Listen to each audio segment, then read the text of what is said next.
Hi అండి అందరికీ. ఈ వీడియోలో ఎగ్ బిర్యానీ ఇంట్లోనే సింపుల్గా ఎలా చేసుకోవాలో చూపిస్తాను.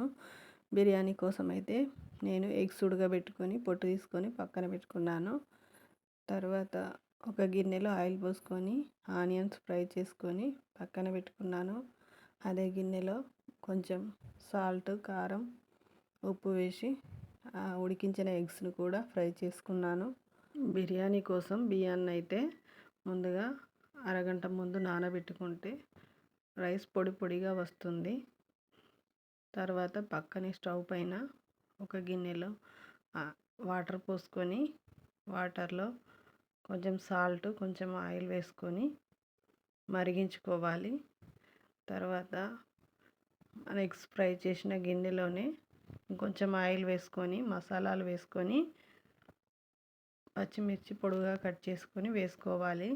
అందులోనే కొంచెం పుదీనా కూడా వేసుకోవాలి. వేసుకున్న తర్వాత సన్నగా కట్ చేసుకున్న కొన్ని టమాటాలు కూడా వేసుకోవాలి. గ్రేవీ కోసం టమాటాలను కూడా బాగా ఫ్రై చేసుకోవాలి. ఇందులోనే కొంచెం సాల్ట్, కొంచెం పసుపు కూడా వేసుకొని బాగా కలుపుకోవాలి. ఇలా కలుపుకుంటూ టమాటాలని బాగా ఉడికించుకోవాలి. అందులోనే కొంచెం రుచికి సరిపడా కారం కూడా వేసుకోవాలి. తర్వాత దాన్ని బాగా ఉడికించుకోవాలి. నేనైతే అల్లం వెల్లుల్లి పేస్ట్ మర్చిపోయాను, మీరైతే వేసుకోండి. అయినా టేస్ట్ చాలా బాగా వచ్చింది. ఇందులోనే బిర్యానీ మసాలా కూడా ఒక స్పూన్ వేసుకోవాలి బిర్యానీ ఫ్లేవర్ కోసం. తర్వాత ముందుగా ఫ్రై చేసి పెట్టుకున్న ఫ్రైడ్ ఆనియన్స్ కూడా వేసుకొని బాగా కలుపుకోవాలి. టమాటాలు బాగా ఉడికిపోయాయి. ఇలా ఫ్రై చేసుకున్న తర్వాత పక్కన స్టవ్ పైన వేడి నీళ్ళలో మసాలాలు వేసుకొని నీటిని కొంచెం మరిగించుకున్న తర్వాత ముందుగా నానబెట్టుకున్న రైస్ను కూడా ఇందులో వేసుకోవాలి. వేసుకున్న తర్వాత రైస్ని 90% ఉడికించుకోవాలి.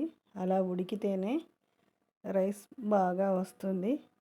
ఇలా 90% ఉడికిన రైస్లోంచి వాటర్ మొత్తం తీసేసి ముందుగా మనం ప్రిపేర్ చేసి పెట్టుకున్న ఈ గ్రేవీ పైన ఈ రైస్ మొత్తం వేసుకోవాలి. వేసుకున్న తర్వాత ముందుగా ఉడికించుకున్న ఎగ్స్ని కూడా ఈ రైస్ పైన పెట్టుకొని ముందుగా ఫ్రై చేసి పెట్టుకున్న ఫ్రైడ్ ఆనియన్స్, కొత్తిమీర, పుదీనా కూడా వీటిపైనుంచి వేసుకొని మూత పెట్టుకొని పైనుంచి ఏదైనా చిన్న బరువు పెట్టుకొని ఒక 5-10 నిమిషాలు స్టవ్ సిమ్లో పెట్టుకొని ఉడికించుకోవాలి. అలా ఉడికించుకోవడం వల్ల రైస్ పొడి పొడిగా టేస్ట్ చాలా బాగుంటుంది.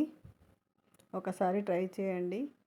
నా ఛానల్ కొత్తగా చూస్తున్న వారైతే సబ్స్క్రైబ్ చేసుకోండి. బయట నుండి తెచ్చుకునే బిర్యానీల కంటే, బయట నుండి ఆర్డర్ పెట్టుకునే బిర్యానీల కంటే ఇలా మనం ఇంట్లో పిల్లలకు చేసి పెట్టుకోవడం వల్ల హెల్త్ కూడా బాగుంటుంది. పిల్లలు కూడా ఇష్టంగా తింటారు. ఇలా ట్రై చేయడం వల్ల ఒకసారి ఫెయిల్ అయినా రెండోసారి అయితే ఖచ్చితంగా సక్సెస్ అవుతుంది. నేను చేసిన బిర్యానీ ఎలా వచ్చిందో కామెంట్ చేయండి.